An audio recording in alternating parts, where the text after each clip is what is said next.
Chagas é uma doença causada pelo Trypanosoma cruzi, que é um protozoário, e essa doença ela é causada quando as pessoas se infectam com as fezes do barbeiro, aquele inseto que chupa o sangue das pessoas que estão dormindo em geral. O inseto defeca e junto com as fezes vem um parasita. E aí as pessoas coçam o olho, colocam a mão na boca, nas mucosas, e o parasita infecta essa pessoa. E aí ela adquire uma doença, uma infecção como se fosse uma gripe, uma infecção inicial que normalmente não causa muitos danos.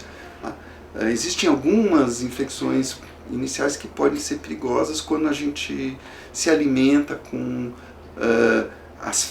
alimentos contaminados com as fezes. Então, recentemente houveram esses casos de festas em que se espremeram os insetos com caldo de cana e as pessoas todas tomaram e elas se infectaram. E aí houveram alguns casos de morte nessa fase inicial. Mas na maioria das vezes a doença se resolve e o parasita permanece no corpo da pessoa por 10, 15 anos.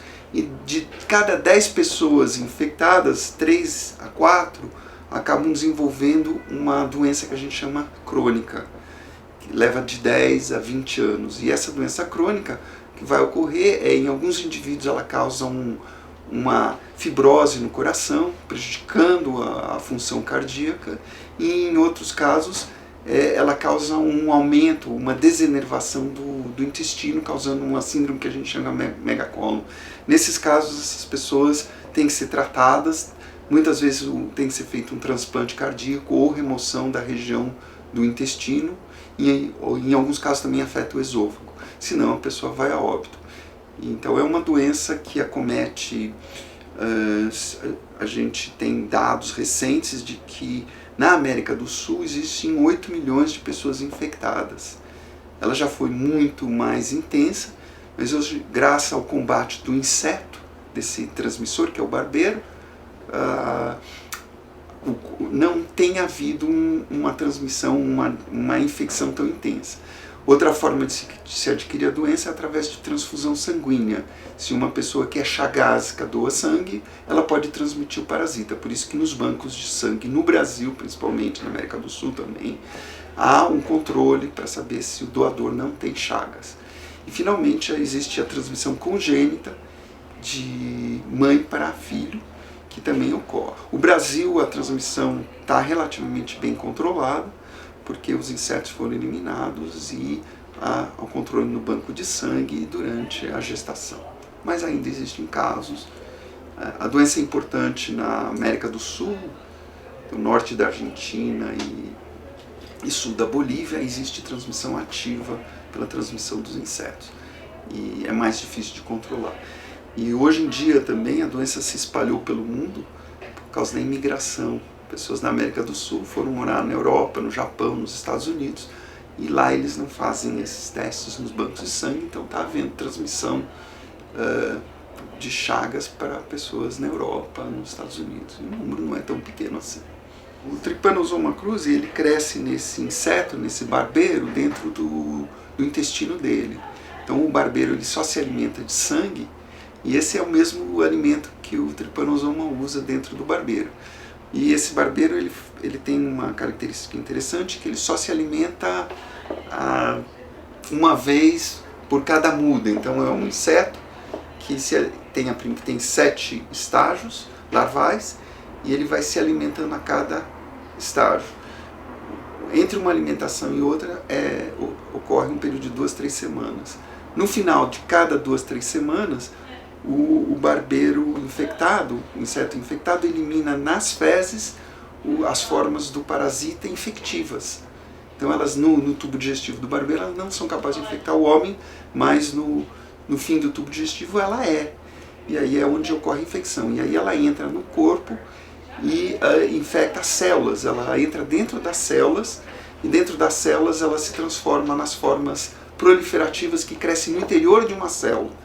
E aí elas acabam arrebentando essa célula e circulam no sangue. E aí vai o barbeiro e pica de novo e pega o parasita e o barbeiro se infecta de novo.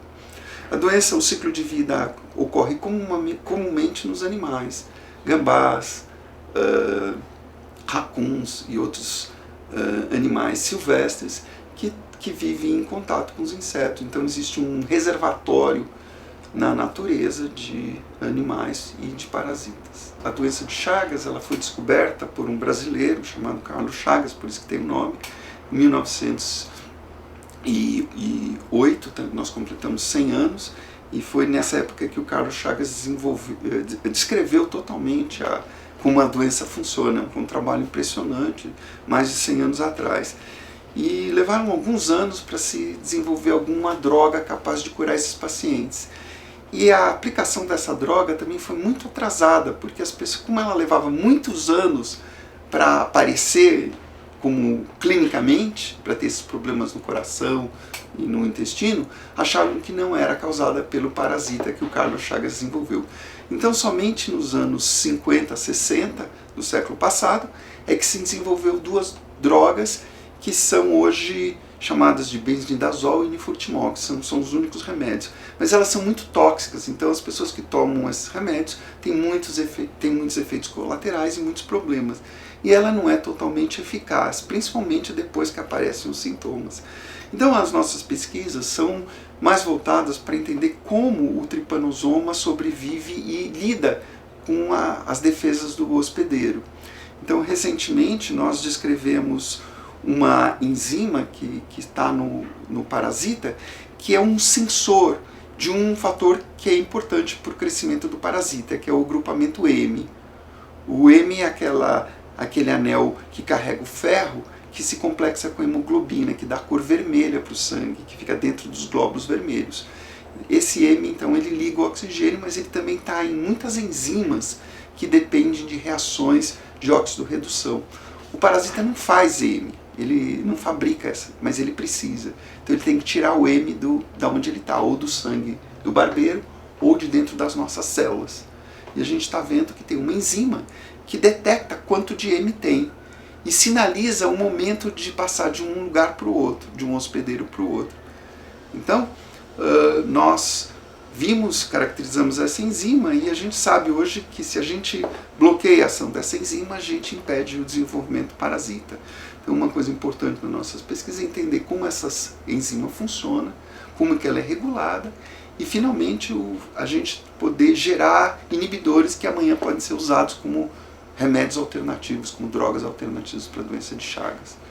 Essa é uma das coisas que é feita no laboratório. A outra coisa que é feita no laboratório é que a gente tenta entender como que outras reações no parasita são importantes para ele perceber o ambiente onde ele está. E uma delas são também conhecidas como modificações de proteínas que regulam atividades enzimáticas. E isso é feito por enzimas que removem os grupos acetil de outras proteínas e modulam ou aumentam a atividade. E o interessante dessa outra linha de pesquisa é que nós estamos verificando que atuais drogas que existem, o benzidazol, por exemplo, o nifurtimox, depende da atividade dessas enzimas que são reguladas. Então, se a gente inibir essas reações, é capaz que a gente consiga potencializar a ação das drogas já existentes, diminuindo o efeito tóxico. Então a gente vai poder tratar por menos tempo com doses menores da droga. E essas enzimas são chamadas de sirtuínas, que são enzimas também muito estudadas no câncer, porque em câncer elas têm um papel importante. Então tem muitos estudos para desenvolver drogas contra câncer e a gente está aproveitando essas drogas contra câncer para usar contra o parasita.